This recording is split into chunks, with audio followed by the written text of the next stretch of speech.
Hello students, स्वागत है आपका एक और नए वीडियो में। आज हम समरी देखने वाले हैं ब्रेव न्यू वर्ल्ड की, जो एल्डस हक्सली की बहुत ही फेमस डिस्टोपियन नॉवल है। ब्रेव न्यू वर्ल्ड एक ऐसी दुनिया पेश करती है जहाँ पर हर चीज़ आज के ज़माने से अलग होगी। जैसे कि बच्चे भी मशीनों से बनेंगे, सोते वक्त लोग बहुत कुछ सीख पाएंगे। तो चले इस नॉवल के मेन कैरेक्टर्स को हम सबसे पहले देख लेते हैं। तो जो मेन कैरेक्टर है यहाँ पे सबसे पहले बर्नार्ड मार्क्स है, जो कि एक स्लीप लर्निंग स्पेशलिस्ट है। सोते वक्त उस दुनिया में लोग बहुत सारी चीज़ें सीख सकते थे, तो स्लीप लर्निंग स्पेशलिस्ट होता है बर्नार्ड मार्क्स। लेनिना क्राउन एक हैचरी वर्कर होती है, एक ऐसी जगह पर वो काम करती है लेबोरेटरी में जहाँ पर बच्चों को बनाया जाता है। और ये एक यंग औरत होती है, साथ ही साथ प्रोमिस्कस होती है, यानी किसी भी आदमी को देखकर उसकी तरफ अट्रैक्ट हो जाती है। और उसका जो कैरेक्टर होता है वो ठीक नहीं होता। थर्ड जो कैरेक्टर है वो है हेमहोल्ट्स वैटसन, जो कि एक लेक्चरर है और गिफ्टेड राइटर है। Fourth character John the savage है। जॉन द सैवेज एक नाजायज़ औलाद होता है ब्रेव न्यू वर्ल्ड के डायरेक्टर और लिंडा नाम की एक महिला का। लिंडा जॉन की मॉम होती है और जॉन और उसकी माँ दोनों ही ब्रेव न्यू वर्ल्ड के बाहर रहते हैं। Mustapha Mond world controller of western Europe, वो वेस्टर्न यूरोप का वर्ल्ड कंट्रोलर होता है। ब्रेव न्यू वर्ल्ड 10 ये जो नई दुनिया होती है वो 10 पार्ट्स में डिवाइडेड होती है। उनमें से एक पार्ट का जो कंट्रोलर होता है वो मुस्तफ़ा मॉन्ड होता है। तो चलिए हम समरी को स्टार्ट करते हैं और ज़्यादा समझने के लिए कि इसमें क्या बताया गया है। Brave new World is set in 2540 CE, which the novel identifies as the year AF 632। तो AF का क्या मतलब होता है? AF मतलब after Ford, as Henry Ford's assembly line is revered as godlike. तो जब हेनरी फोर्ड ने सबसे पहले गाड़ियाँ बनानी शुरू की, तो हेनरी फोर्ड को वो लोग बहुत ज़्यादा सम्मान देते हैं ब्रेव न्यू वर्ल्ड में। और ये जो कहानी है वो इसीलिए AF यानी कि आफ्टर फोर्ड 632 इस साल की है, क्योंकि उसी साल में फोर्ड ने मॉडल T अपना बनाया है। इस तरीका का बताया है नॉवल में। The novel examines a futuristic society. तो जो पूरी नॉवल है वो एक फ्यूचर की सोसाइटी की है कि फ्यूचर में लोग कैसे रह रहे होंगे, कॉल्ड द वर्ल्ड स्टेट, और उसको वो लोग वर्ल्ड स्टेट कहते हैं। That revolves around science and efficiency. और इस नई दुनिया में साइंस और टेक्नोलॉजी बहुत ज़्यादा यूज़ हो रही होती है। In this society emotions and individuality are conditioned out of children at a young age. तो बहुत ही यंग एज में ही बच्चों के दिमाग से इमोशंस, इंडिविजुअलिटी और इन सारी चीज़ों को निकाल दिया जाता है। And there are no lasting relationships. और उस दुनिया में कोई परमानेंट रिलेशनशिप्स भी नहीं होती है, क्योंकि वो मानते हैं कि everyone belongs to everyone else. सब लोग सब किसी के हैं, तो कोई भी इंसान किसी के साथ भी कुछ भी कर सकता है, इस तरीके का वो लोग मानते हैं। तो ये जो स्टोरी है वो beginning at the central London hatchery. Central London hatchery वो जगह है जहाँ पर मशीनों के ज़रिए बच्चों को बनाया जाता है, यानी औरतें बच्चों को जन्म नहीं देती, उस मशीन के अंदर बच्चों को बनाया जाता है। तो उस London hatchery and conditioning centre में where children are created outside the womb, यानी पेट में बच्चे नहीं जन्मते, उनको बाहर मशीनों में बना लिया जाता है, उनको क्लोन किया जाता है, एक जैसे बच्चे बनाए जाते हैं ताकि पॉपुलेशन को बढ़ाया जा सके। And are sorted as embryos to be of a certain class. और अलग अलग तरीके के एम्ब्रियोज में उनको डिवाइड किया जाता है, यानी कुछ बच्चों को बहुत ही होशियार बनाया जाता है, कुछ को मिडिल, और तीसरी जो कैटेगरी होती है वो एकदम ही ऐसे बच्चे होते हैं जिनको ज़्यादा कुछ नहीं आता होता है। तो एम्ब्रियोज को कैसे वो लोग डिवाइड करते हैं? The embryos which exist with in tubes and incubators. Tubes के अंदर वो लोग भ्रूण को बच्चों को ट्यूब में रखते हैं। And are provided with different amount of chemicals and hormones, और अलग अलग तरीके के केमिकल्स और हॉर्मोन्स देते हैं। तो जो जिसको ज़्यादा होशियार बनाना होता है उसको वो लोग ज़्यादा केमिकल्स और हॉर्मोन्स देते हैं, और जिसको कम बनाना होता है उसको कम केमिकल्स देते हैं। तो embryos destined for a higher class get chemicals to perfect them both physically and mentally. तो ऐसे बच्चे जिनको वो हायर क्लास के बनाना चाहते हैं उनको वो ऐसे केमिकल्स ज़्यादा देते हैं ताकि वो बच्चे फिजिकली और मेंटली दोनों ही ज़्यादा होशियार हों। Whereas those of the lower classes are altered to be imperfect in those respects. और लोअर क्लास के जो बच्चे होते हैं उनको वो केमिकल्स कम दिए जाते हैं ताकि वो ज़्यादा डेवलप नहीं हो पाए. These classes in order from highest to lowest are alpha, beta, gamma, delta and epsilon. तो जो अल्फ़ा कैटेगरी के बच्चे होते हैं वो सबसे ज़्यादा होशियार होते हैं और एप्सिलॉन कैटेगरी के जो बच्चे होते हैं वो सबसे कम होशियार होते हैं. The alphas are bred to be leaders. तो अल्फाज जो है वो लीडर बनते हैं और एप्सिलॉन जो है वो मीनियल लेबरर्स यानी वो मजदूर बनते हैं. तो इस तरीके से लोगों को डिवाइड किया गया था. Lenina Crowne a hatchery worker is popular and sexually desirable. तो लेनिना क्राउन नाम की जो औरत है वो हैचरी में वहाँ मशीनों में काम करती है जहाँ पर उन बच्चों को इंक्यूबेटर्स वगैरह में बनाया जाता है. वो काफ़ी पॉपुलर थी और सेक्सुअली डिज़ायरेबल भी, यानी कि हर कोई उसे पसंद करता था इसलिए क्योंकि वो खुद भी सभी आदमियों के पास जाती थी और उसका कल्चर ठीक नहीं था. But Bernard Marx a psychologist is not. Bernard Marx जो है जो कि एक स्लीप लर्निंग स्पेशलिस्ट है, साइकोलॉजिस्ट है, उसे इतना पसंद नहीं किया जाता जबकि वो एक अल्फ़ा कैटेगरी का आदमी होता है. लेकिन जब वो बन रहा था उसके केमिकल्स में कुछ छेड़छाड़ हो गई थी जिससे उसकी हाइट कम रह गई थी, इसलिए वो ज़्यादा पॉपुलर नहीं था. He shorter in stature than the average member of his caste which gives him an inferiority complex. तो वो एक अल्फ़ा है फिर भी उसकी हाइट है वो कम है और इसी वजह से उसे दूसरों से इंफीरियरिटी कॉम्प्लेक्स महसूस होता है. वो दूसरों के सामने नीचा देखता है अपने आप को. His work with sleep learning allows him to understand and disapprove of his society's methods of keeping its citizens peaceful which includes their constant consumption of a soothing happiness producing drug called soma. तो वो जिस department में काम करता है वो sleep learning का department है, यानी सोते वक्त भी वो लोग बहुत सारी चीज़ें सीख लेते थे. लेकिन बर्नार्ड मार्क्स को उसके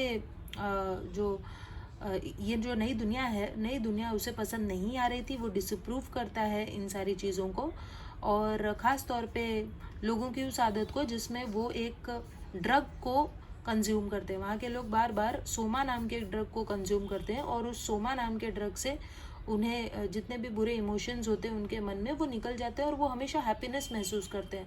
लेकिन इसी आदत को बर्नार्ड मार्क्स पसंद नहीं करता है. Courting disaster, Bernard is vocal and arrogant about his criticisms and his boss contemplates exiling him to Iceland because of his non-conformity. तो बर्नार्ड जो है इस बात के लिए बहुत ही ज़्यादा वोकल है, हमेशा कहता है कि तुम लोगों की आदतें अच्छी नहीं हैं और ये दुनिया अच्छी नहीं है. और इसी वजह से उसका बॉस नाराज़ होकर उसे आइसलैंड भेज देना चाहता है, इसीलिए क्योंकि बर्नार्ड मार्क्स नॉन कॉन्फॉर्मिटी दिखा रहा था, उसके वहाँ के जैसे लोगों की तरह नहीं था. His only friend is Helmholtz Watson, a gifted writer who finds it difficult to use his talents creatively in their pain free society. तो बर्नार्ड मार्क्स का सिर्फ एक ही दोस्त था, हेमहोल्ट्स वॉटसन, और वो एक बहुत अच्छा राइटर था, लेकिन इस तरह के समाज में वो अपनी राइटिंग स्किल्स को यूज़ नहीं कर पा रहा था. Bernard takes a holiday with Lenina outside the World State to a savage reservation in New Mexico. Bernard Lenina के साथ वर्ल्ड स्टेट से बाहर निकलकर, उनकी दुनिया से बाहर निकलकर मेक्सिको जाता है और वहाँ के लोगों को देखता है. तो लेनिना और बर्नार्ड दोनों को वो दुनिया बहुत ही अजीब लगती है क्योंकि वो न्यू वर्ल्ड की तरह बिल्कुल ही नहीं थी, न्यू वर्ल्ड स्टेट की तरह बिल्कुल नहीं थी. In which the two observe naturally born people. सबसे पहली बार वो लोग देखते हैं कि लोग नेचुरली माँओं से पैदा होते हैं, ना कि मशीनों में. इसके अलावा वो लोग डिजीज़ देखते हैं, लोगों को बीमारियां होती हैं और लोग बूढ़े होते हैं और दूसरी भाषाएं होती हैं. ये सब चीज़ें उन्होंने अपनी दुनिया में पहले कभी नहीं देखी थी. They also stumble upon a women Linda and her son John, also refer to as the savage. इसके अलावा उन्हें मेक्सिको में एक औरत भी मिलती है जिसका नाम होता है लिंडा, और लिंडा का बेटा जॉन, जिसे जॉन द सैवेज भी कहा गया है. who Marx correctly assumes to be the lost family mentioned by the director.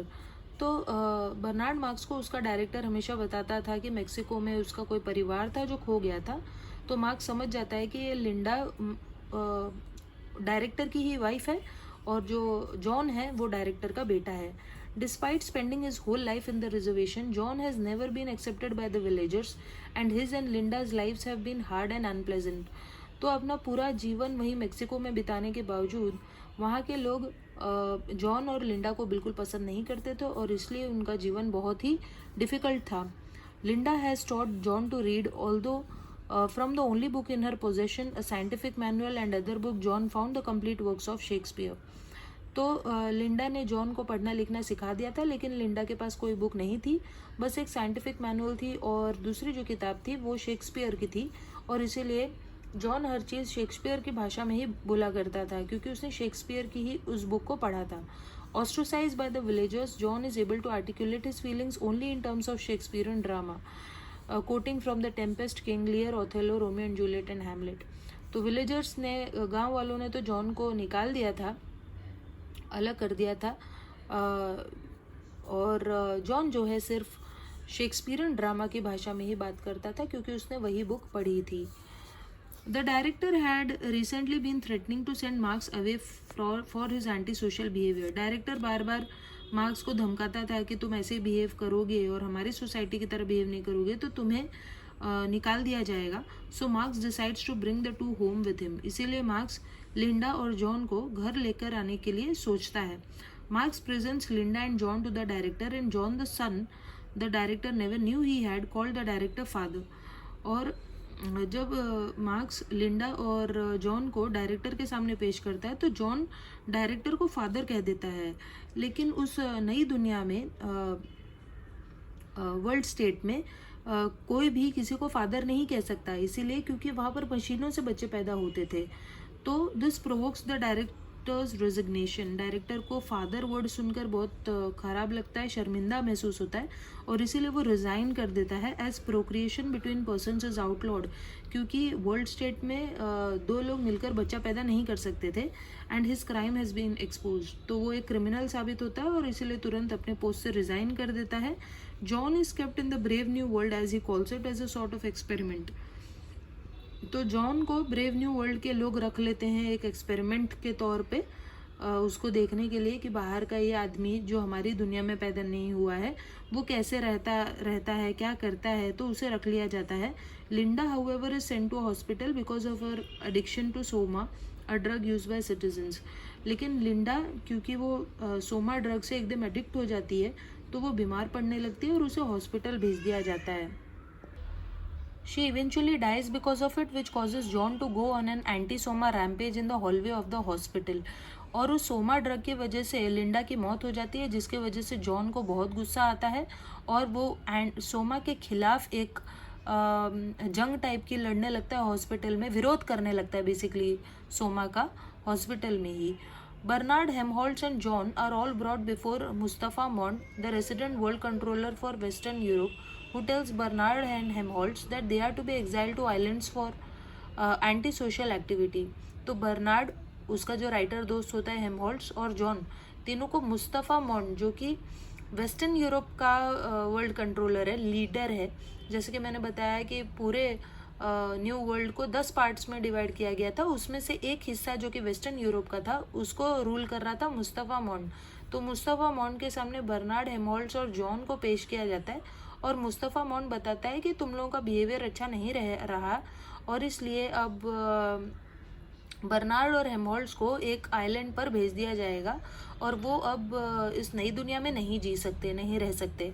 Bernard pleads for a second chance. तो बर्नार्ड तो प्लीज़ मुझे छोड़ दो और यहीं रहने दो, एक सेकेंड चांस दे दो, ऐसा बोलने लगता है। वो नहीं जाना चाहता आइलैंड्स पे, but Helmholtz welcomes the opportunity to be a true individual. लेकिन हेमहोल्ट्स को ये बात बहुत अच्छी लगती है कि वो एक नई आइलैंड पर जाकर रहेगा, क्योंकि वो वैसे भी परेशान हो गया था, उसे इस नई दुनिया में नहीं रहना था। And chooses the Falkland Islands as his destination, believing that their bad weather will inspire his writing. और वो फॉकलैंड आइलैंड जाने के लिए रेडी हो जाता है हेमहोल्ट्स, क्योंकि उसे ऐसा लगता है कि वहाँ के बुरे बिहेवियर की वजह से वो और अच्छे नॉवेल्स लिख पाएगा और अच्छा लिख पाएगा। Mond tells Helmholtz that exile is actually a reward. The islands are full of the most interesting people in the world, individuals who did not fit into the social model of the world state. तो मॉन्ड हेमहोल्ट्स को कहता है कि ये जो तुम्हें exile मिलने वाली है, तुम्हें यहाँ से निकाला जाएगा, तुम्हारे लिए अच्छा ही होगा, क्योंकि उन आइलैंड्स पर बहुत ही अजीब तरीके के लोग रहते हैं जो यहाँ पर वर्ल्ड स्टेट में फिट नहीं हो पाए, उनको वहाँ भेज दिया गया था, तो तुम्हें अब उनके साथ ही रहना होगा। ये सुनकर हेमहोल्ट्स खुश हो जाता है, वहाँ जाने के लिए रेडी हो जाता है। Mond outlines for John that events that led to the present society and his arguments for a caste system and social control. Mond John को बताता है कि ये दुनिया कैसे बनाई गई और ये जो ब्रेव न्यू वर्ल्ड है वो कैसे एक अच्छा है। तो लेकिन जॉन ये सब रिजेक्ट करता है और वो कहता है कि मैं ब्रेव न्यू वर्ल्ड में नहीं रहना चाहता और मुझे भी तुम आइलैंड पर भेज दो। लेकिन मॉन्ड तैयार नहीं होता। सो John rejects bonds arguments and Mond sums up John's views by claiming that John demands the right to be unhappy. John asks if he may go to the islands as well, but Mond refuses, saying he wishes to see what happens to John next. तो John कहता है कि मैं भी island पर जाना चाहता हूँ, मुझे यहाँ ब्रेव न्यू वर्ल्ड में नहीं रहना। लेकिन मॉन्ड कहता है कि नहीं, तुम आइलैंड पर नहीं जा सकते, तुम्हें यहीं रहना होगा, क्योंकि हम देखना चाहते हैं कि अब तुम्हारा क्या होता है आगे।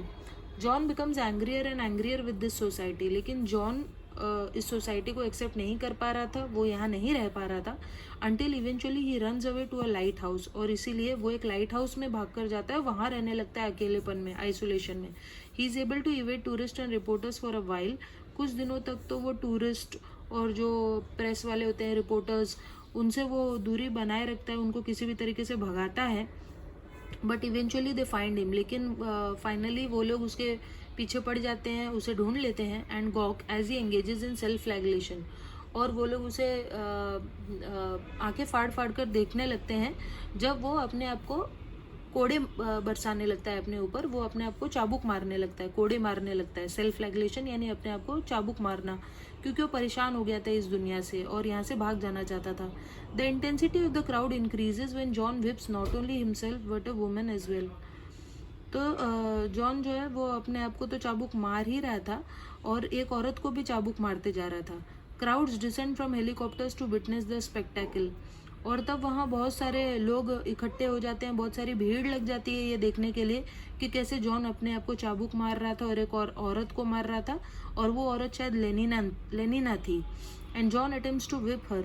तो जॉन लेनिना को भी चाबुक मार रहा था। John is soon overcome with passion.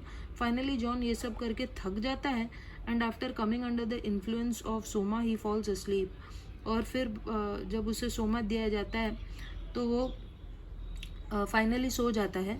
The next morning appalled at his complicity in the system he hangs himself. अगली सुबह जब वो उठता है तो उसे बहुत पश्चाताप होता है कि वो उसने क्या किया, और उसे बहुत बुरा भी लगता है कि ये सब क्या हो रहा है उसके साथ, और वो यहाँ नहीं रहना चाहता, फिर भी उसे ज़बरदस्ती यहाँ रखा जा रहा है, जिस वजह से तंग आकर वो अपने आप को हैंग कर लेता है, वो सुसाइड कर लेता है और मर जाता है।